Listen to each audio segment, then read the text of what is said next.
بسم اللہ الرحمن الرحیم۔ السلام علیکم۔ جب اللہ تعالیٰ نے تقدیر میں سب کچھ پہلے سے لکھ دیا ہے تو اللہ کیوں کہتا ہے دعا کرو، توبہ استغفار کرو، راتوں کو اٹھ کر مانگو، نماز پڑھو، نیک عمل کرو، اس سے کیا فائدہ؟ ناظرین، تقدیر کے معنی ہیں اللہ رب العزت کا آنے والے کل کا علم ہے جو کبھی غلط نہیں ہو سکتا۔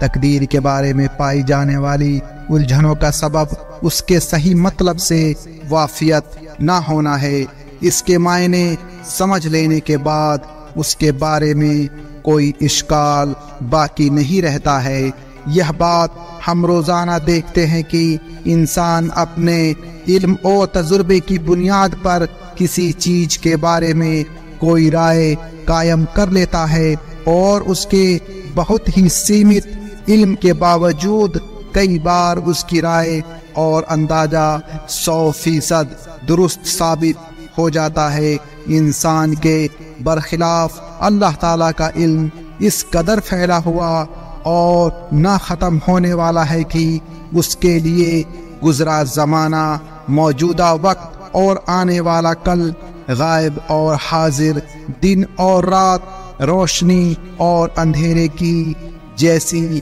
اصطلاحیں بالکل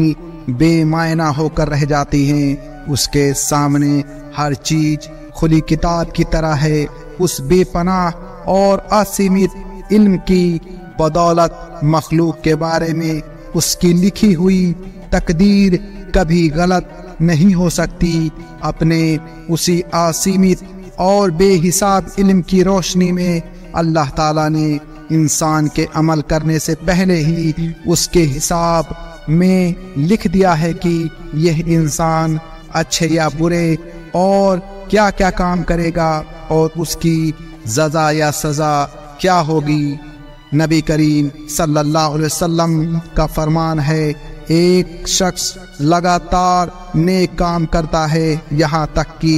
بالکل جنت کے قریب پہنچ جاتا ہے، پھر اچانک وہی شخص تقدیر کے مطابق برے کام کرنے لگتا ہے یہاں تک کہ وہ دوزخ میں چلا جاتا ہے۔ اسی طرح ایک شخص برے کام کرتا ہے اور دوزخ کے بالکل قریب پہنچ جاتا ہے، پھر وہ اچانک تقدیر کے مطابق اچھے عمل کرنے لگتا ہے یہاں تک کہ وہ جنت میں چلا جاتا ہے۔ اس حدیث کا مفہوم یہ ہے کہ اللہ تعالیٰ پہلے سے جانتے ہیں کہ کون کب اور کیا عمل کرے گا۔ وہ اپنے بے پناہ علم کی بدولت یہ بھی جانتے ہیں کہ یہ گنہگار انسان آخر کار توبہ کر لے گا اور نیک عمل کرنے لگے گا، اور اسی پر اس کا خاتمہ ہوگا، یا یہ نیکی کرنے والا آخر کار نیکی کا دامن چھوڑ کر گناہوں کی طرف راغب ہو جائے گا اور اسی برائی کی حالت میں اس کا خاتمہ ہوگا۔ تقدیر کے بارے میں یہ سوچ اور دھارنا پوری طرح گمراہ کرنے والی ہے کہ انسان تقدیر کے ہاتھوں مجبور ہے اور وہ اپنی مرضی اور اختیار سے کچھ نہیں کر سکتا۔ حالانکہ نیکی اور برائی کی راہ اختیار کرنا انسان کا اپنا کام ہے، اللہ تعالیٰ کا کوئی زبر نہیں ہے۔ اس کی مثال یوں سمجھیے کہ ایک استاد امتحان سے پہلے اپنے شاگردوں کے بارے میں اندازہ لگاتا ہے کہ فلاں پاس ہوگا، فلاں فیل ہوگا، اور اگر اس کا اندازہ درست ثابت ہو جائے تو یہ ہرگز نہیں کہا جا سکے گا کہ یہ استاد کے اندازے کی وجہ سے پاس یا فیل ہوئے۔ پاس یا فیل ہونا ان کے اپنے عمل کی وجہ سے ہے۔ جس طرح استاد کا اندازہ لگانا شاگردوں کو پاس یا فیل ہونے پر مجبور نہیں کرتا، اسی طرح اللہ تعالیٰ کا مخلوق کے بارے میں اپنے مستقبل کے علم کی وجہ سے تقدیر لکھنا انسانوں کو کسی کام پر ہرگز مجبور نہیں کرتا۔ کئی بار کچھ لوگ تقدیر کی آڑ میں اپنی ذمہ داریوں سے دامن چھڑانے کی کوشش کرتے ہیں۔ اگر ان سے کہا جائے کہ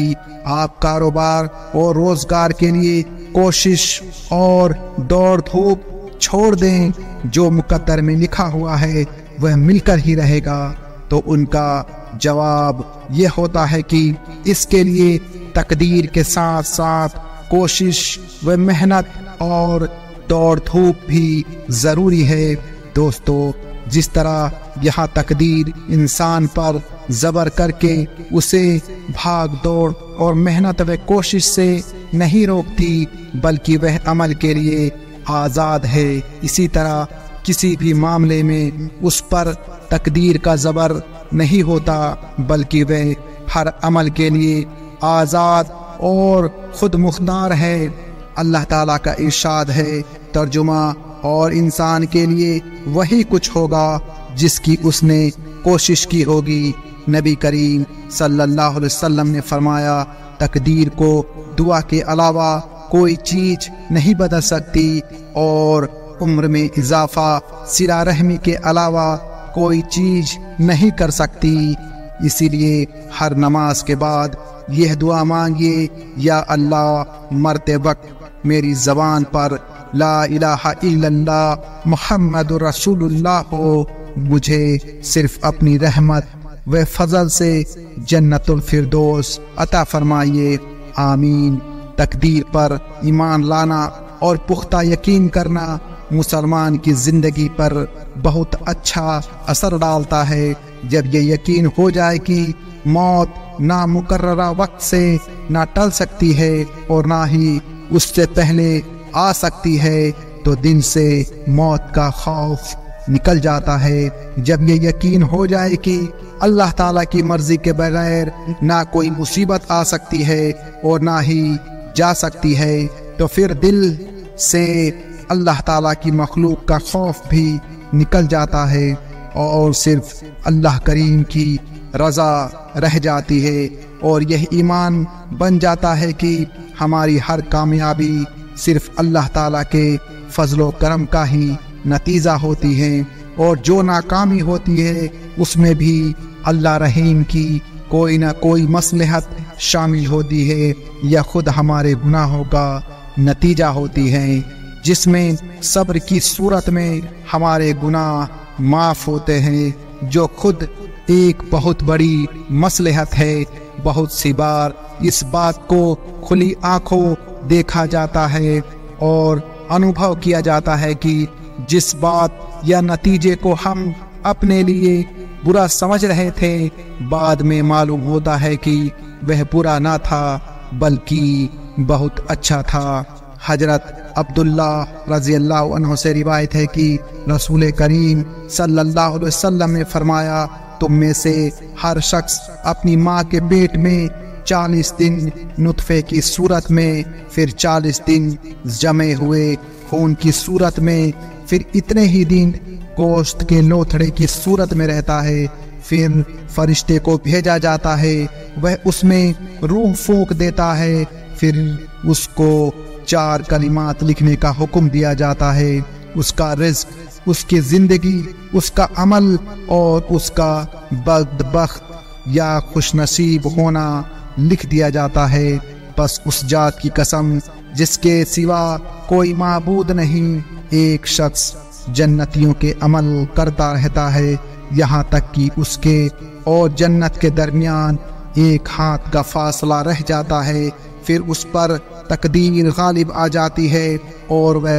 جہنمیوں جیسے عمل کرتا ہے اور جہنم میں داخل ہو جاتا ہے، اور ایک شخص جہنمیوں جیسے عمل کرتا رہتا ہے یہاں تک کہ اس شخص اور جہنم کے درمیان ایک ہاتھ کا فاصلہ رہ جاتا ہے، پھر اس پر تقدیر غالب آ جاتی ہے، وہ جنتیوں جیسے عمل کرتا ہے اور جنت میں داخل ہو جاتا ہے۔ حضرت انس رضی اللہ عنہ سے روایت ہے کہ رسول کریم صلی اللہ علیہ وسلم نے فرمایا، اللہ تعالیٰ نے ماں کے رحم پر ایک فرشتہ مقرر کر رکھا ہے جو عرض کرتا ہے کہ